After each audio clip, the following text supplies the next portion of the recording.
তার বিষ্ণু দত্তগণ বললেন, আপনার মা আগে একটা রথে যাচ্ছে বৈকুণ্ঠে। দেখল তাই তো, তার মা একটা রথে বসে হরিনাম কীর্তন করতে করতে বৈকুণ্ঠে যাচ্ছে। এইভাবে সময় গেলে হরি ভজন আর তো হবে না, সময় গেলে হরি ভজন আর তো হবে না, সময় গেলে হরি ভজন আর তো হবে না।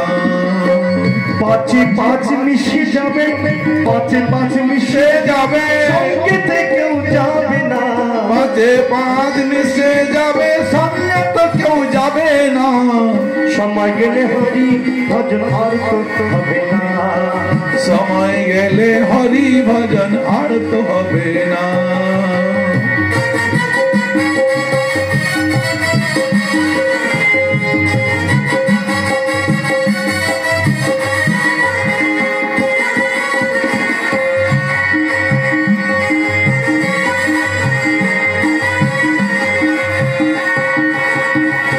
যেদিন জামের দুতে শেষে ধার বেড়ে কেশে, জামের দুতে শেষে তোর ধার বেড়ে কেশে, মায়ার কান্না কাঁদবে তোর জননী বসে, মায়ার কান্না কাঁদবে তোর জননী বসে।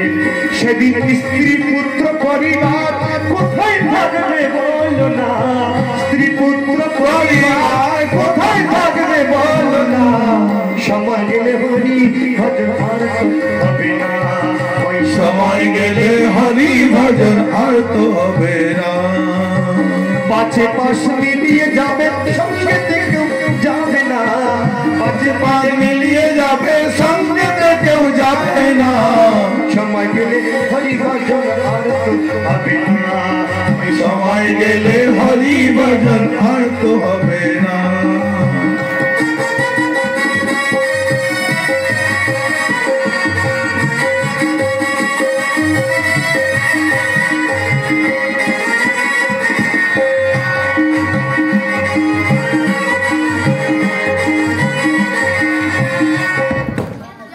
ধ্রুবজ বৈকুণ্ঠে গেল। এই ধ্রুবমাঝের চরিত্র কথা যে শুনবে, যে বলবে, যে স্মরণ করবে, সে সর্বত্র সুখী হবে, তার সমস্ত কামনা বাসনা পূর্ণ হবে। হ্যাঁ, কি হবে? তা শুনলে তার ভগবানেতে ভক্তি জাগবে, তার দুঃখ নষ্ট হবে। চলো, এরপরে পৃথু মহাদেবের চরিত্র কথা, পুরঞ্জন উপাখ্যান, আর তারপরে পঞ্চম স্কন্ধে প্রিয়ব্রত মহাদেবের কথা, ঋষভদেব অবতার, ভরত মহাদেবের চরিত্র, তার ভূগোল খগোল জ্যোতিষচক্রের বর্ণন, নরকের বর্ণন। ষষ্ঠ স্কন্ধেতে অজামিল উদ্ধার, হরিনামের প্রভাবেতে অজামিল মহাপাপী সেও মুক্ত হয়ে গেল।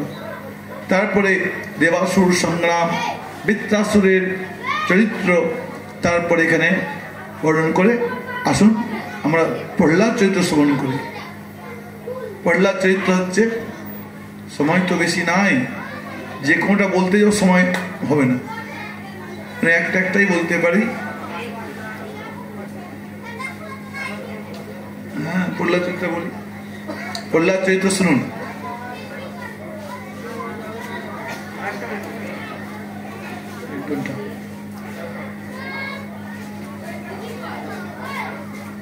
समप्रिय स्वहित ब्रह्मन भगवान भूतानां भगवान स्वयं इन्द्रस्यार्थे कथम दैत्यान अवधित विषमो यथा। ये भगवान श्रीहरि समदर्शी, समस्त प्राणीते समदर्शी কেন? সবাই তো ভগবানের সন্তান। আমি তুমি যত মানুষ জগতে, যত পশু পাখি, বৃক্ষলতা, কীট পতঙ্গ, দেবতা, অসুর, দৈত্য, দানব, সবাই তো ভগবান গোবিন্দের সন্তান।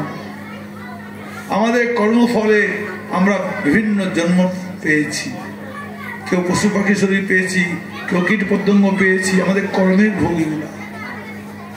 ভগবানের জন্য আমরা সবাই সমান, ভগবানের কোনো পার্থক্য নাই। ভগবান যে আমার সন্তান, বরং ভগবান আমাদের জন্য বেশি দুঃখী। আমরা এত পাপী তাপী অজ্ঞানী, আমরা পশু পাখি দিয়ে যাচ্ছি, মুরগি হয়ে নোংরা খাচ্ছি, গলা কাটাচ্ছি, এইগুলো দেখে দেখে ভগবান খুব দুঃখী। আমাদের উদ্ধারের জন্য ভগবান কত কি চিন্তা করেন। ভগবান যুগে যুগে নিজে অবতীর্ণ হন, ধর্মের স্থাপনা করেন, আর গ্রন্থ বেদ পুরাণ ভাগবতকে জগতে প্রকাশিত করেন, আর সময় সময় সাধুদেরকে পাঠিয়ে দেন। আমাদের গ্রামে গঞ্জে তার ভক্তগণকে ভগবান পাঠিয়ে দেন, যা গিয়ে প্রচার কর, লোকগুলো একটু বুঝা, ওগুলো বুঝুক, লোকটা বুঝুক, বুঝে আমার ভজনে লাগুক, পাপাচার ছাড়ুক, স্বেচ্ছাচারিতা ছাড়ুক, নোংরামি ছাড়ুক। এই ভগবান কি করেন, যুগে যুগে সাধুদের পাঠিয়ে দেয়, নিজে অবতীর্ণ হন, গ্রন্থগুলোকে প্রকাশিত করে দেন, যেন কেন উপায়তে লোক ভগবানেতে লাগুক। এটা ভগবানের বিশেষ ইচ্ছা। এখন সেই ভগবান দেখা যায় ইন্দ্রকে পক্ষপাতিত্ব করে আর অসুরদের বিনাশ করে দেয়। ইন্দ্রের পক্ষেও নেয়, অসুরদেরকে। ভগবান সমস্ত জীবের প্রতি সমান, কিন্তু অসুরগুলো যারা অসুর, তারা ভগবানের কে মানে না, না মেনে তারা নোংরামি করে।